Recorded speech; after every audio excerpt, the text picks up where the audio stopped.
Fellow Toastmasters and guests, welcome back to Discover 2025.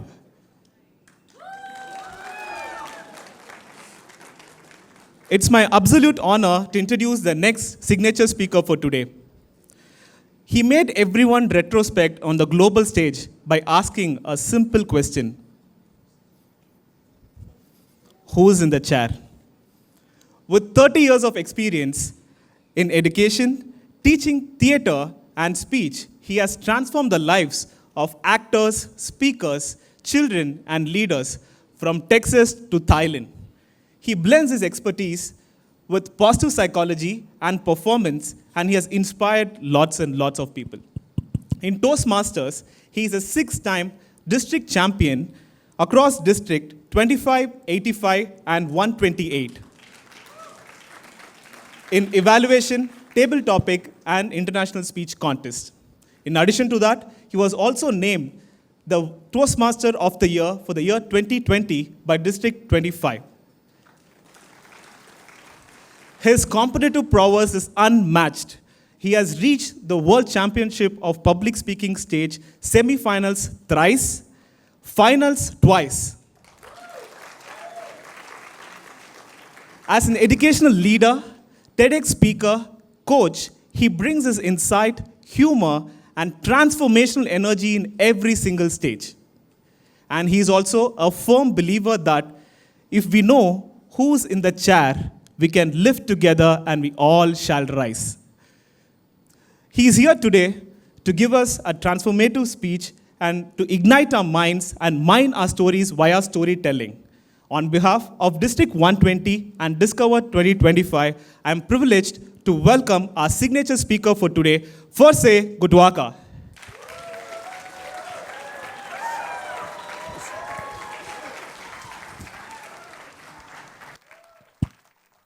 Wanacom, District 120. Epri Erekinam. Ah, you good? You good? After that T, everybody's like, we're just glad you said it close to right. Oh my gosh. Oh, it's going to be a good time. It's going to be a great time. Look what they gave me. The remote control. Total power. Microphone and remote control. Total power. Today, we talk about the secrets to storytelling. I'm going to tell you things that you've never heard. And then I'm going to tell you things that you said, wait a minute, they said that was truth. And I'm telling you, it's not always true. And then I'm going to pick one or two of you and ask you to tell us your story. What is your story? You've got 60 seconds. And then I'm going to ask you to tell that story in 30 seconds. And then I'm going to ask you to tell that story in 15 seconds. Why? Because elevators are fast. And you don't have time for 1 minute. And you certainly don't have time for 1 to 2 minutes with 30 seconds grace period. No. Your boss is not going to give you 30 seconds grace period. So let's go ahead and find out, right? Let's go ahead and find out what the secrets of storytelling are. The secret of storytelling is... What? What are you laughing at? Whoa! Dude, I told you to take the slide out. Oh my gosh, that was a joke for... Oh my gosh. What's he doing? What's he doing? He's telling a story, right? This is how we communicate in America from one card to the next. Who needs a cell phone? Telling a story, absolutely. But I wonder if he's telling the whole story.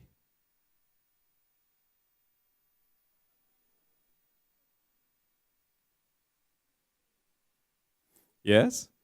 Yeah, all of a sudden, oh, that looks different.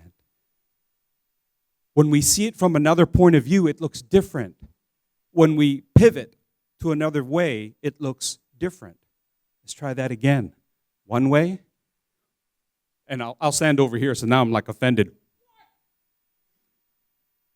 And then the other way. The secret to storytelling is understanding how to go from me to we.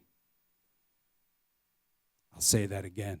The secret to storytelling is understanding how to go from me to we. Because if you don't include the audience in your story, then you're just somebody standing there all alone talking into the wind. You have to include your audience. But listen, we can't do this thing, all right? We can't do this thing. Hello, fellow Toastmasters. Here's my story. And then at 6 minutes and 59 seconds, we go, how about you? Has that ever happened to you? Contest chair.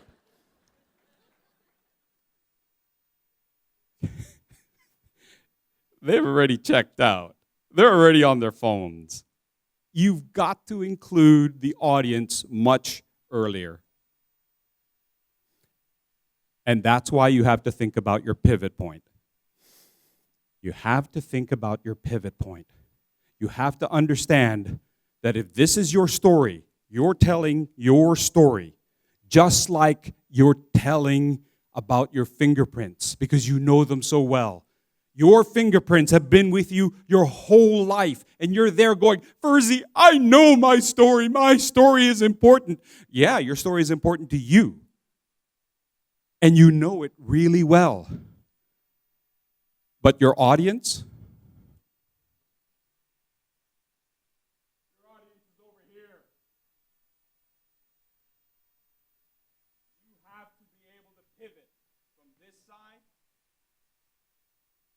to that side. I know. Some of you are wondering, how does he do that with his hand? Don't worry. I'm going to teach you how to do it. Actually, I'm going to teach your kids so that when you go, come in here, they're going to go, I can't hear you. You have to be able to go from me, who understands my fingerprints, to we, because your audience doesn't see fingerprints. What do they see? Fingernails, knuckles, yeah. It's the same story, but you have to see it from their point of view. It's the same story, but you have to see it from their point of view. So let's go ahead and take a look at a few things. In storytelling, you have the basics, yes? You have the basics. Plot, character, conflict. Basics of storytelling. If you don't have those, all your voice and all your gestures won't make any difference. We have to have the basics. +1.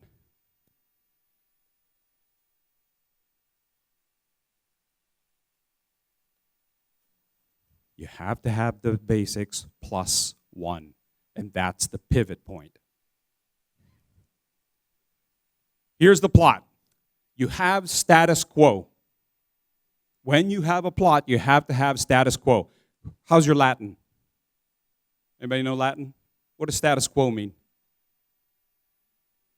Absolutely. Current status. This is where I am right now. So when you tell your story, you have to be able to say, where I am right now is here.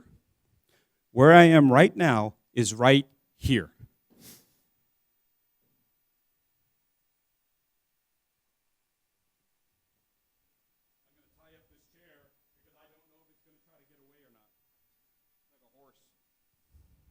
And then I'm going to go over there because that's where I want to go. It's that simple.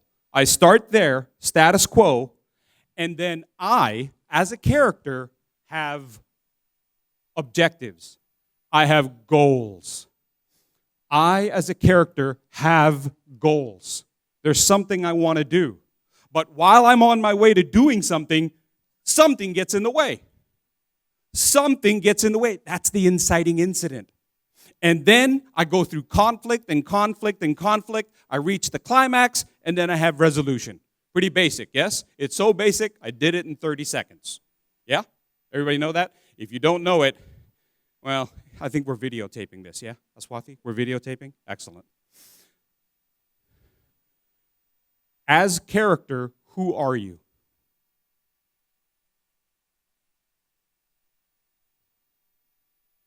As a character, who are you?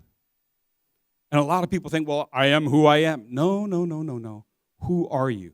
You have to know who you are. Because if you expect your audience to know who you are, you first have to know who you are. And you have to ask yourself something very important. What do you want? What do you want? And then what is getting in the way? So, I am a young child and I want my father's approval. I am a single woman and I want a husband. We heard that many times in the humorous speeches, right? I'm a woman, I'm a man, I'm looking for, right? So we know what you want. The audience has to understand the direction of where you're trying to get, because that's where the conflict comes in. What's getting in the way? And in a comedy, in a humorous, you're going for a very small objective and a whole lot of conflict. In other speeches, you have to look at the basic kinds of conflict. And this was done with the Greeks. Man versus man, yes. Man versus society. Man versus nature. Like when we go outside and it's raining. Man versus himself. Man versus himself. Can you overcome your fear to achieve what you want? There was a fifth one. They took it away. It used to be man versus mother-in-law. Somebody got upset. Why are you laughing? Okay. And then you have your pivot point. And then you have to have your pivot point. And when you have to have the pivot point, you have to understand that this is where you go from me to we. You have to include your audience. I'm going to die here, Ms. John. I'm in so much pain right now. Okay. You have to go from me to we. You have to come to your audience. You have to come to the audience and you have to let your audience access you. Some of you right now are so scared. You're like, why is he coming near me? I don't like the looks of this. That's exactly the way my teacher looked at me before they told me to go to the blackboard and do the math. There's our basic plot line, yes? There's our basic plot line. Status quo, inciting incident, climax, resolution. There's the pivot points. Picture. You can take your picture now.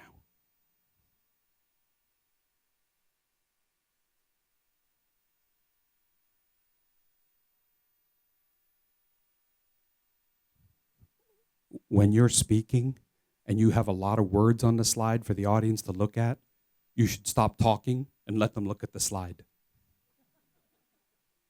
I learned this 30 years in a classroom. I put a slide up and then I start talking. 60 seconds later, the kids are like, wait, what'd you say? Because they're so focused on that. They're such good students, like this row. I don't know about that row, but this row, yeah, they're writing stuff down. You guys are like, I don't know, you're playing video games. I don't know. Look at where the orange lines are. Those are the pivot points. You have to let the audience access your story at those points of your speech, of your story. So even at status quo, you've got to bring them in. I was a mother and I had kids. That should be open to every single woman in the audience who has kids. Yes? You've got to make sure that you're inviting them in. Inciting incident. I was having a peaceful life. All I wanted was a peaceful life. And then somebody said, would you like to join Toastmasters? Now, that's a safe inciting incident here because we're all Toastmasters, right? And then an officer came to me and said, would you like to run for office? right? Inciting incident. And then I met my future husband. I've met my future wife. And then something tragic happened to me. Inciting incident. And you've got to start bringing your audience in at that point. You can't wait for the next 5 minutes, go through your whole story, and then say, has that ever happened to you? Actually, no, it hasn't. You kind of lost me at mother with children. I don't have any. Right? So you've got to use all these points in your story to bring the audience in. Inciting incident, the climax, the resolution. Just in case you didn't understand the words. I love emojis, don't you? It says everything right there. Say I love you with an emoji. Picture.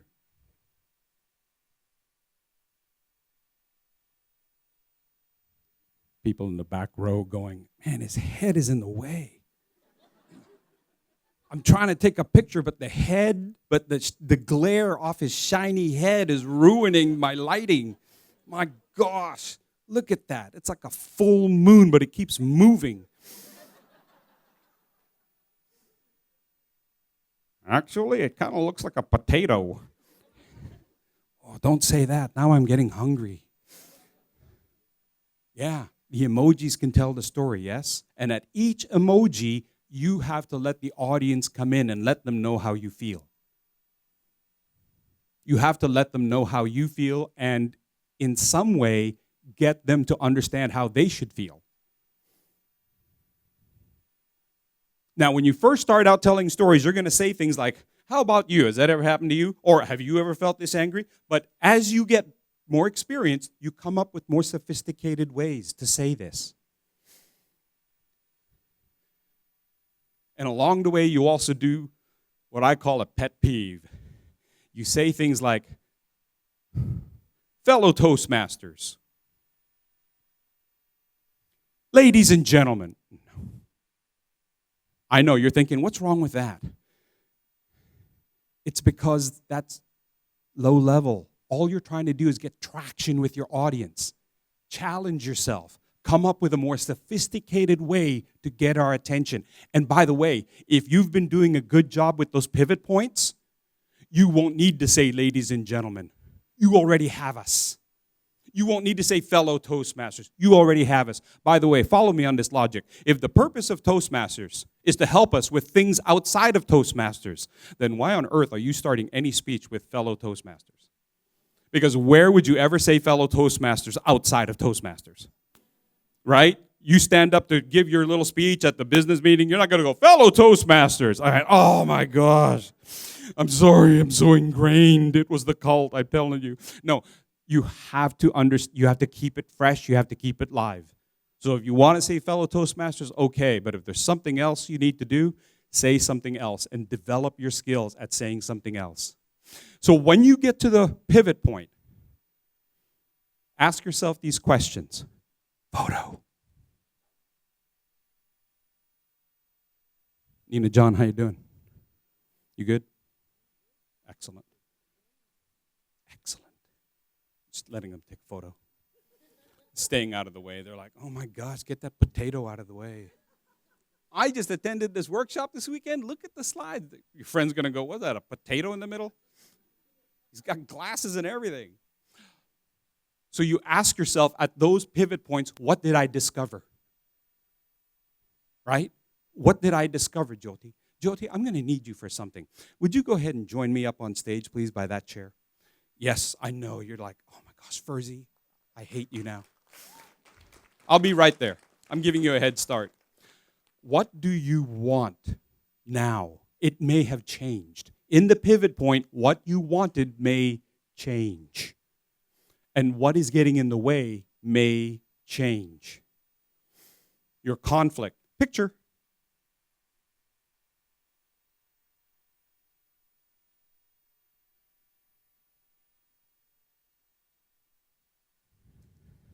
How can the audience learn from the conflict? This is something we have to understand. Yes, there's conflict, but you've got to let the audience in. You've got to let the audience in the story. because sometimes they can't understand everything you're trying to say. If you really want to be effective, then you've got to bring the audience in. Otherwise, it's like a little kid listening to his grandfather. Grandpa, why are you telling me this? Yeah? Why are you telling me this story? You need Grandpa to tell you, I'm telling you this so that you don't end up poor. I'm telling you this so that you don't make a wrong decision. I'm telling you this because you built your house on a wonky hill. You know, whatever it is, you want to know why. It's the same thing all my kids ask me in the classroom. Why are we doing this, Mr. G? You wanted to know. You wanted to know. So did they. How does the conflict change? I think one of the most interesting things you can do in a speech is change the conflict. You may have started with, I'm trying to impress my father. I want my father to be proud of me. I want my father to be proud of me. Dad, please let me choose my career. And then your dad goes, you can choose any career you want. And then you realize, it wasn't my father. My conflict was me. It was a man. So your conflict can change, and that you've got to let the audience in on that. They go, aha, light bulb. And it's not just because I don't have hair, light bulb. I mean, all of you with hair, light bulb. Yeah? So plot, character, conflict, pivot point. Oh. I thought I was at time. I'm sorry. Okay, I have another idea. Hang on, 1 second. I'm going to need a... Okay, hang on. Sorry, excuse me, miss. I'm going to need that chair. I'm going to need that chair. Get out of the chair. Hey, what are you doing? Oh my gosh, just let me use the chair. Oh my gosh, you're like the Toastmaster police. Okay, all right. You have a future as a grammarian. Okay, so... Leva, are you here? Leva? We took a picture yesterday. Did I get her name right? Yes, come on up. You might be the next contestant on The Line is Right. Come on down, Leva.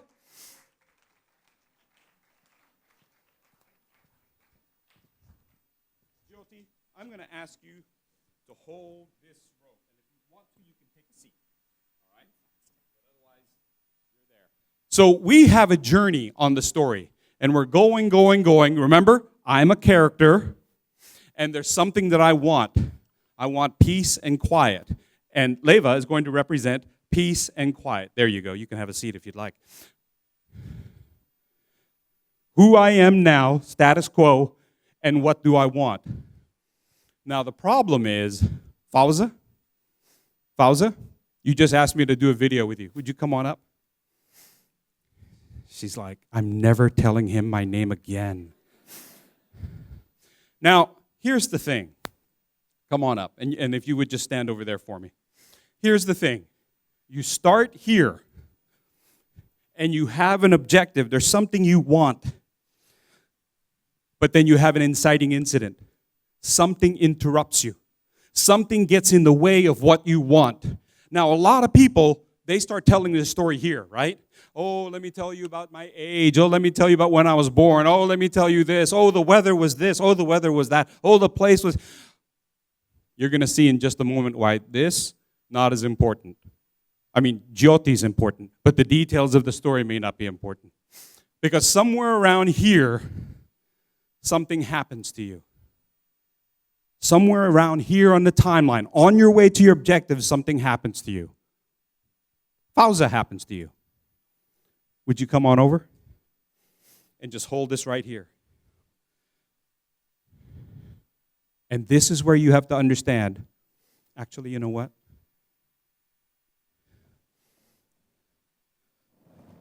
I'm going to let that go right there. And what I want you to do, you're going to stay here. Go ahead and let that drop. Go ahead and let that drop. Yep, go ahead and let it drop.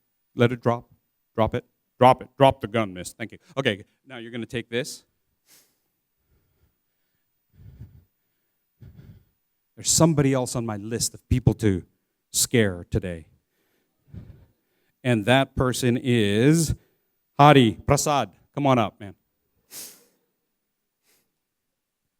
So what's going to happen is, at this event in your life, something happens and you pivot and go that way. Actually, you know what? I'm going to have you stand here. I'm going to trade you. Come on over. Hold that. Sorry. This is unrehearsed. Okay, hold that. You're going to pivot in your life. Hari? Is he here? Prasad? He's like, don't tell him I'm down here. And you pivot. Your world will pivot. That's where you were going to go. You have to show that that's where you were going to go, but now your life is going this way.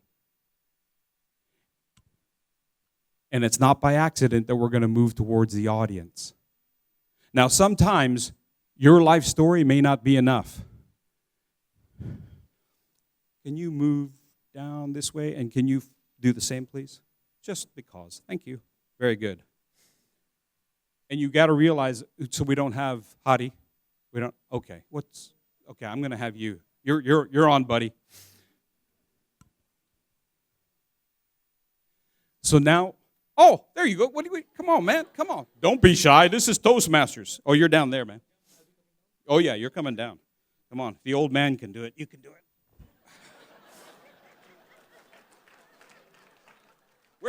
Where's the, oh my gosh, dude, you moved my props. Oh, he moved my prop. Go ahead, you're going to hang on to that.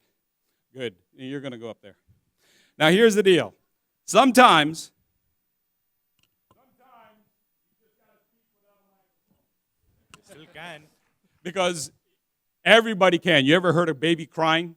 Yeah, everybody has that potential. So what you have to do, I'm okay, sir. What you have to do is you may have to add some things to your story. You may have to add some things to your story that pertain directly to the audience. And then you take it and you throw it as far as you can into the audience. That's the purpose of the pivot. So it starts there, and we're going in that direction.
your successes.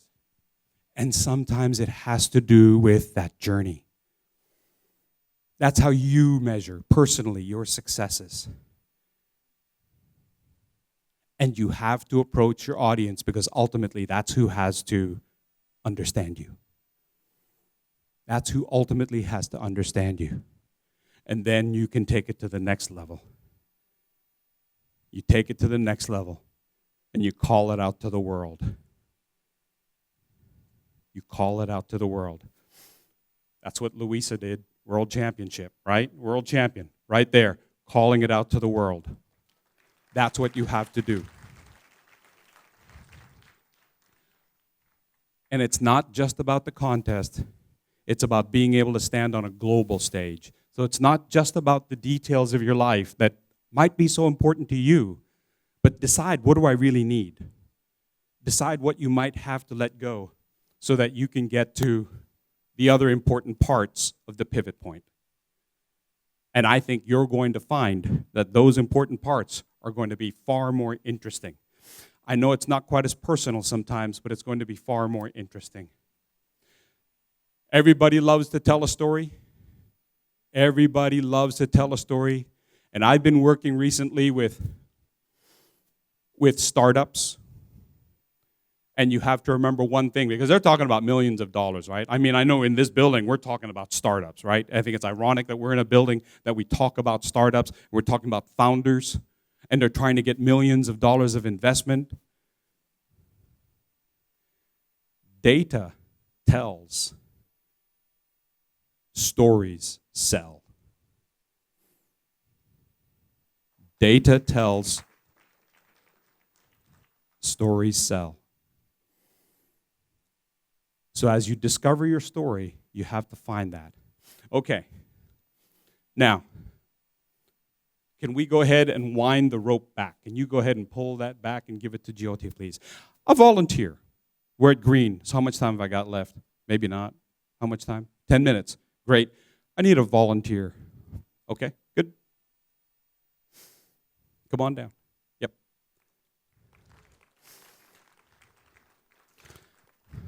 What's your name, sir? My name's... No. He doesn't get the mic. Once you give somebody the mic, you've just given up all control. Listen, you got to learn something from Oprah Winfrey. My name's Sriram. Very good. Yeah, you see? I know everybody wants to hold it. It's like, no. It's like driving a car. I'll let you ride with me, but you don't get to grab the steering wheel. Okay, so you have 60 seconds. Your life in 60 seconds. And you just saw the timer. I'm limited here, man. Okay, so 60 seconds. You've got a story? You sure? Okay. And go. 60 seconds is not enough, but it's been a ride. I'm 18 right now. There's someone in here who's been with me all 18 years of my life. And let me tell you this, it's been a joyride. Just like all those turns that you have to take, my life has been just a Kerala road, honestly. Twists and turns, sudden changes, nothing was planned, nothing will be known in the future. And I'm hoping to ride that down like Kerala bus driver, and hopefully I'll reach the end alive and well. Very good, very good. 28, excellent. What was your message? My life's just filled with turns. Okay. I'm going to tell you another secret. And remember when I said I'm going to tell you things and you're going to go, Fursey, that's not what the experts say. I get that. And if you choose not to listen to me, I get that. There's no such thing as an informative speech. There's no such thing as an informative speech. If it's an informative speech, just send a memo. Just send it. You can put it in colorful ink. You can have highlighters. You can even add pictures. But if it's informative, oh, the air conditioning's very good here. Looks like we're going to do this part from right here. Everything is persuasive. Even if all you're doing is telling your boss data. Isn't the worst thing that can happen is you tell your boss all your research and all your data, and then your boss goes, oh, interesting. What do you think? And all of a sudden, you're completely dismissed. Who likes that? Right? You don't want to be dismissed. Therefore, your job is to persuade your boss. What's your message, sir? There is no message. Life is meaningless. That's a message, by the way. There's a whole series of playwrights that have created existential theater and existential literature, which is about life being meaningless. But that's a message. What's your message?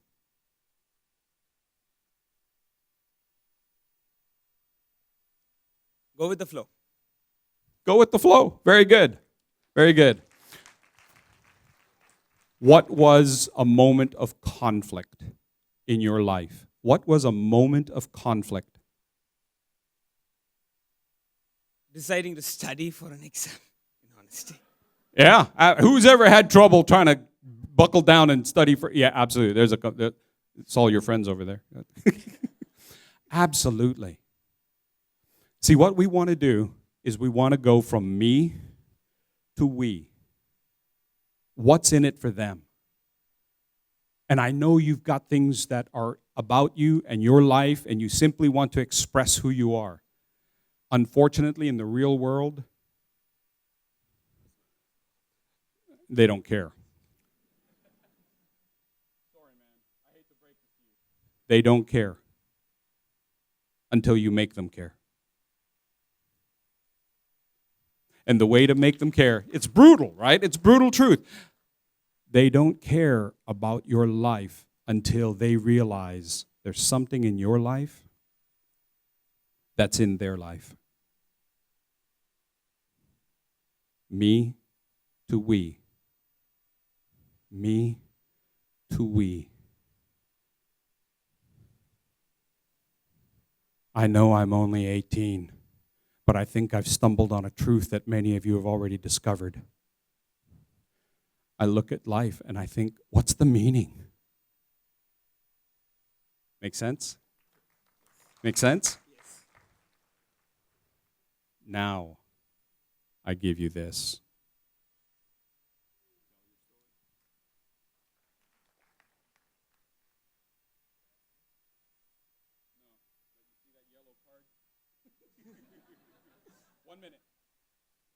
One minute's all I get. And again, let me start with this. Most of you have experienced the same things I have, many times over, most of the time. But again, everyone's journey is unique. Everyone has a different view on things. And my view is a tad bit unique. I always thought that every step forward should be taken with utmost care until I realized if I did that, I wouldn't be able to take any steps at all. I would, Pivot point? What's the pivot point? until I entered college. Remember all the details? Yes, the way it goes up. Yeah, get to that. Here, go around. Yep. You've got to get past the details, right? You're like, get on with it, man. Get on with it. Okay. So that's you're right there on the details, right? What I want you to right there.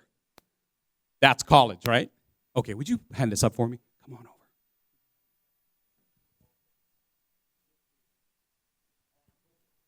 Until I entered college and I realized all of a sudden, standing there thinking about one exam, I wouldn't be able to pass the rest of the 5. Unfortunately, me. Oh, I'm still there.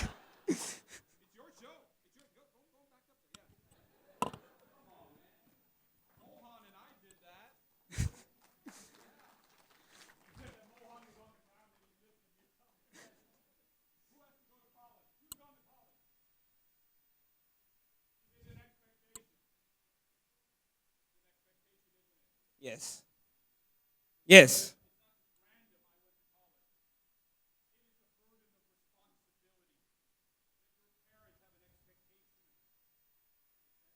Yes.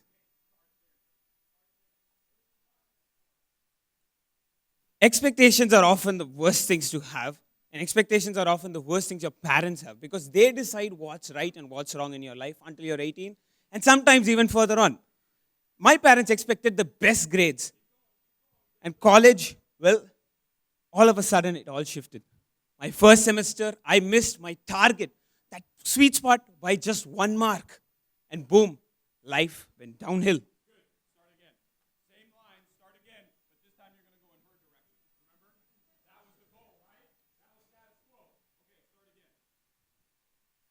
Status quo is over there.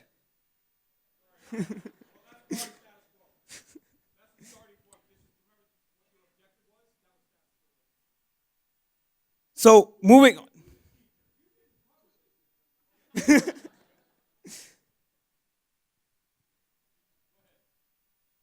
So, entering college, it was a complete roller coaster. Grades went downhill. But my goal was to go up and up and up to the top of that roller coaster. But then, all of a sudden, it all just went down. It just crashed. All my expectations dropped. My life was in ruins, not knowing what to do next.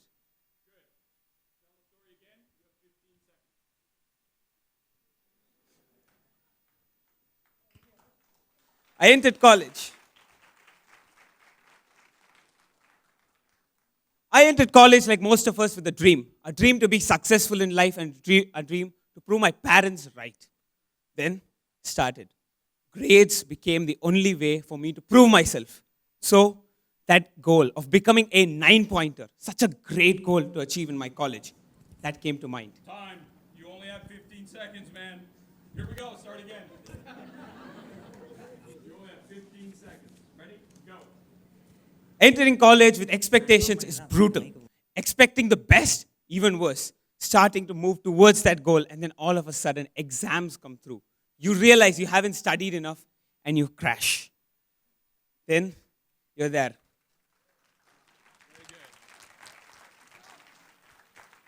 Give him a big round of applause. Nice job.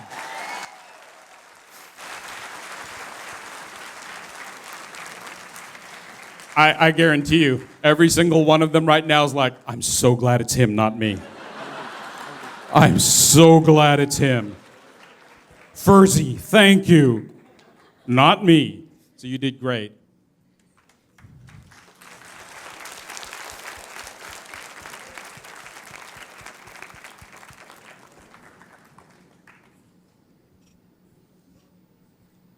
Your parents will tell you that this is the way to live life and all meaning will come from going to college.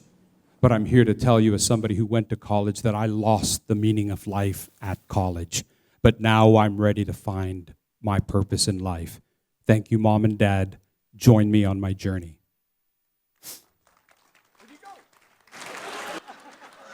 Dude! Mr. Miyagi's giving you a lesson here. Wax on, wax off. Come on, man. Does that make sense? Yeah, sure. And sometimes that means you have to let go of the details. It means you have to let go of the details. It means you've got to get to the point, because there's going to be somebody who wants to listen to you. At your next job interview, J-O-B. At your next job interview, they're going to wonder, tell us about a time that you, whatever, right? Tell us about a time you learned something outside of school. Tell me about a time that you showed resiliency. Tell me about a time that you showed loyalty. Tell me about how you think. All of those questions. Let me tell you something, sir. I'm proud of my parents. One of the things that they gave me was drive. But drive for an education sometimes just isn't enough. But I have a drive to work, or I have a drive to find meaning. Does that make sense?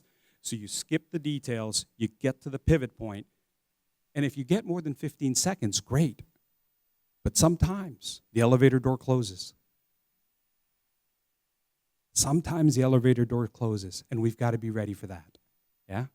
Thank you very much. I appreciate it. Thank you, everyone. Great job. Great job. If you like telling stories, I've already got some of you. If you like telling stories, join my WhatsApp group. We don't charge anything. It just gives you an opportunity to speak every single day. And that's how you're going to get better. That's how you're going to get better. Thank you. Great job, guys. Thank you. What's your club name? Say it again. KIT Toastmasters. Very good. Thank you, Jyoti. I appreciate it. Okay, that's great. Thank you. Thank you so much, distinguished Toastmaster Fursey. And now we'll be having the Q&A segment, but we'll be limiting it to 3 questions. Toastmaster Varun Seturaman, please take away. So we're opening the floor for 3 questions. First come, first basis. Yeah, please.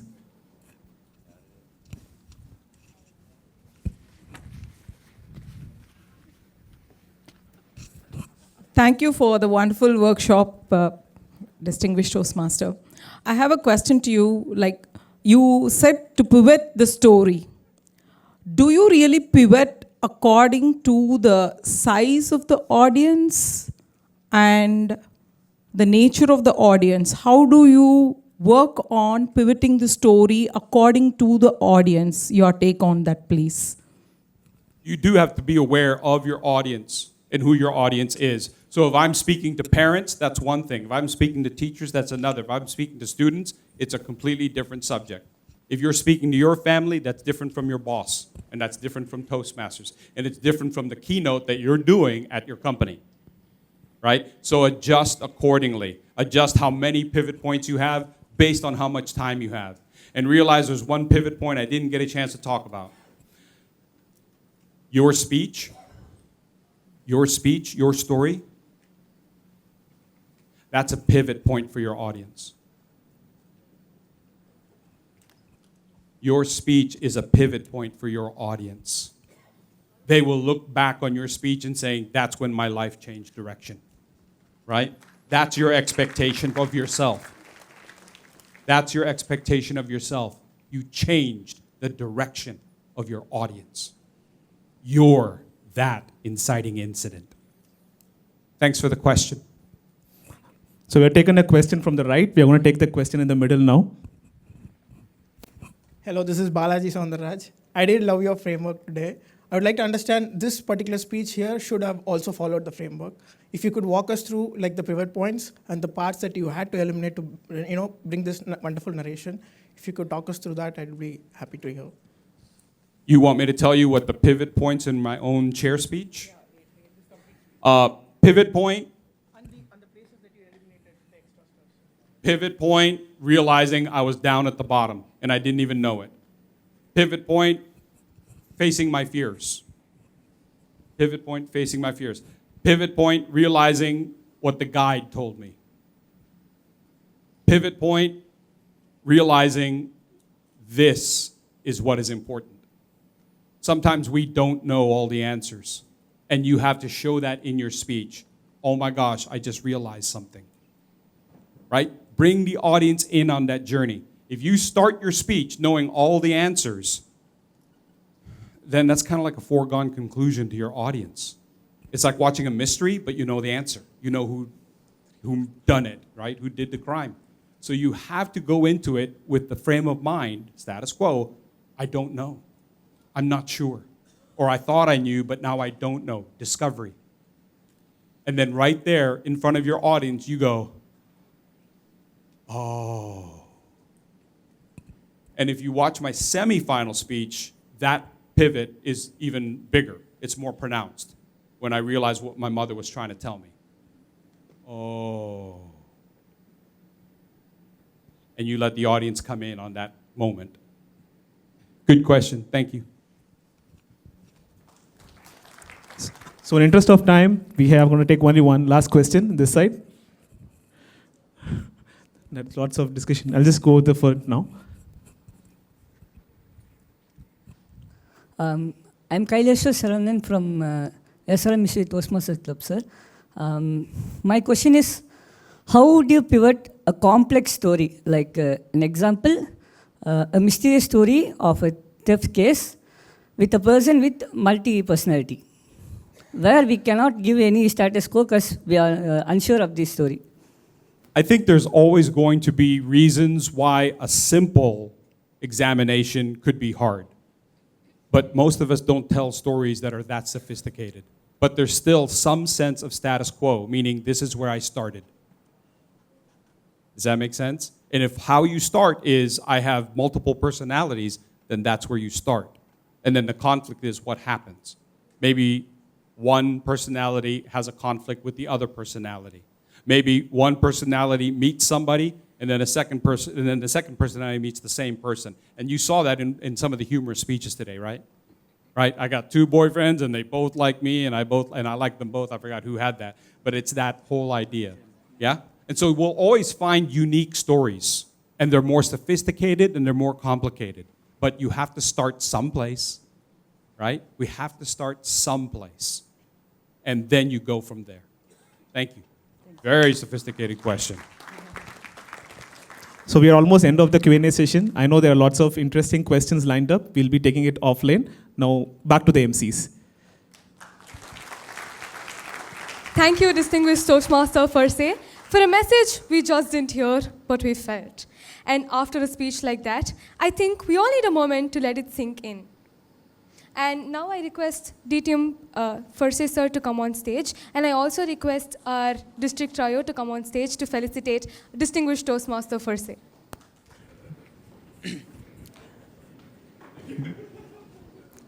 Distinguished Toastmaster Fursey. Sorry. Is it? Okay, 1 second. As a token of gratitude from District 120, we would like to give you a plaque.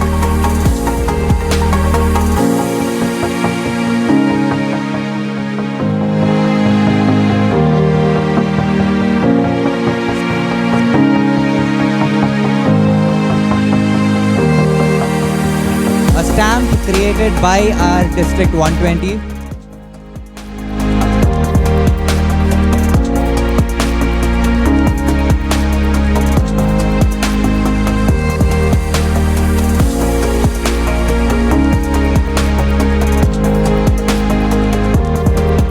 Along with the Centennial Years Kit.